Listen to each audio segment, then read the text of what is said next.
Chapter 64. Lam Plong. Upon reaching the meeting point, his close attendant was waiting with his beloved horse. They rode the horse at a gentle pace to avoid making noise while leaving the palace, heading east. This route connected to another city in the Cambodia region, a large region with advanced arts and sciences. They rode on until stopping near dawn after crossing a small river. The morning sun painted the clouds in the sky a pale orange. As the sky brightened, things became clearer. He dismounted and prepared to change his attire. He removed his jewelry, necklace, rings, bracelets, and gold belt, placing them in his hat. Then he gathered his hair into a bun, tied with a simple hemp rope. He took off his shoes and the robes of a prince, giving them all to his attendant to take back to the city. Lord Foch. At this point, the Buddha didn't cut his hair, as I learned, did he? Because I don't see any hair cutting in the scene. Isn't he here to cut his hair? I asked. The word plong here doesn't mean cutting hair. Plong here means renouncing, abandoning possessions, abandoning assumed statuses.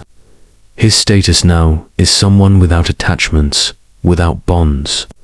What remains now is a large ochre-dyed cloth to wrap his body and a metal container like a bowl, used for various purposes, from drinking water to holding food, bathing, or even washing his bottom.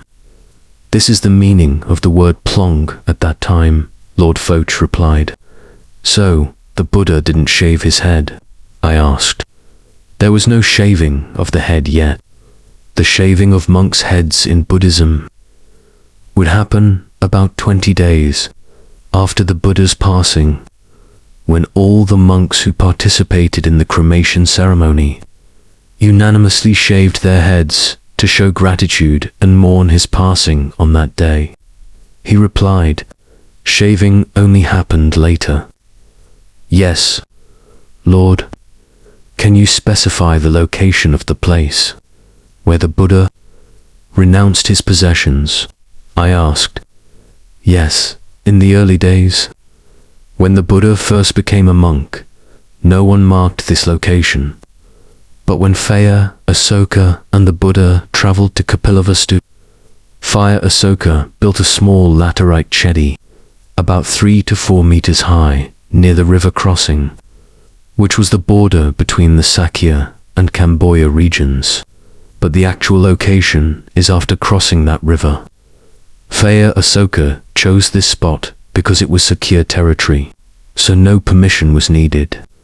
The villagers called that place Chedi Pra Plong Chedi of the Renunciation, and the river was called Lam Nam Plong, River of the Renunciation from then on.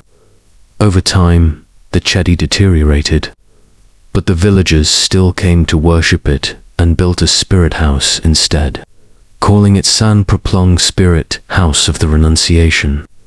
Today, there are only stories passed down that a great man of immense sacrifice once came here, but there are no stories related to the Buddha's renunciation.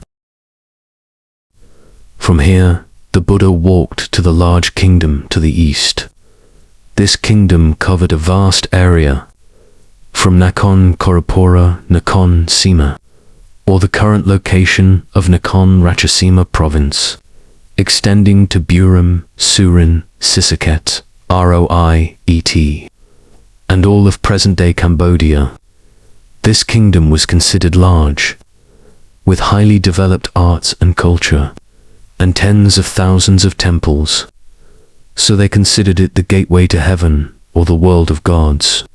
The word Dvara means gate. So, this place was also called Dvaravati Kingdom, with its center in the upper area of the Phanom Dong Rak mountain range, or the current Roiet and Buram provinces. At the time the Buddha renounced his possessions to become a monk, this Dvaravati kingdom was prosperous and powerful over all regions in the area. The ruler of Dvaravati inherited the greatness from generation to generation, starting from the grandfather, who built a large temple to be the gateway between humans and gods, located on a mountaintop. Today, you call this place Phanom Rung. At that time, this grandfather, king, displayed considerable power because the construction of a large stone temple on a mountaintop required enormous budgets and labor. But then came the father, who wanted to show the world that he was greater and more powerful than his grandfather. So he built an even larger temple on the Phanom Dong Rak mountain range. This event occurred before the Buddha was born. This temple was like the center of the universe, or what is called Mount Meru, the abode of the gods, so that everyone who had faith in the Brahminical religion could come to worship, believing that once in their life they had to come to perform rituals to go to heaven. Or in simple terms, this was the gate that would lead people to the world of gods, which was the destination of all pilgrims.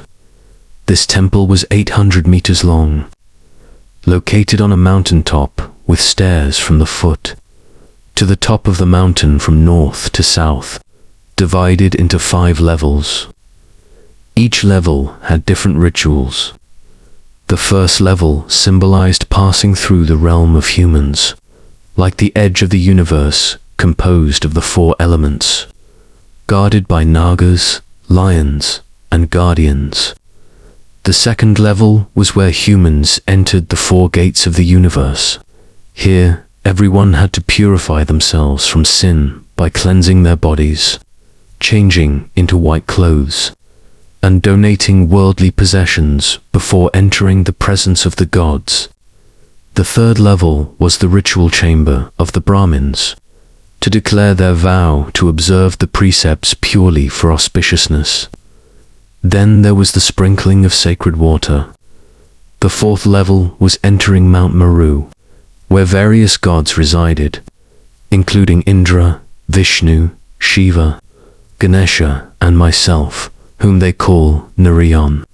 And the fifth level was the abode of the supreme god, Brahma, the creator or source of souls and all things in the universe. Lord Foch showed me the image of the grand temple of the Father King, the son of the Dvaravati kingdom, who ascended the throne as a great king round. The same time the Buddha renounced his possessions to become a monk, was extremely ambitious.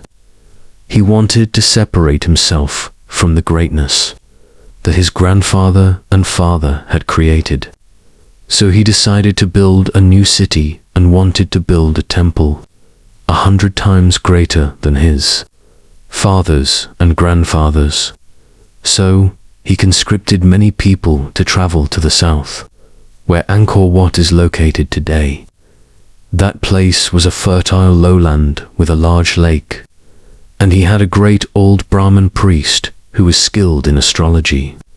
This priest predicted that he would be the greatest king in the world, and his power and fame would spread to the western lands. So, many people were conscripted to build the new city. Therefore, some cities in the Father King's former territory were abandoned.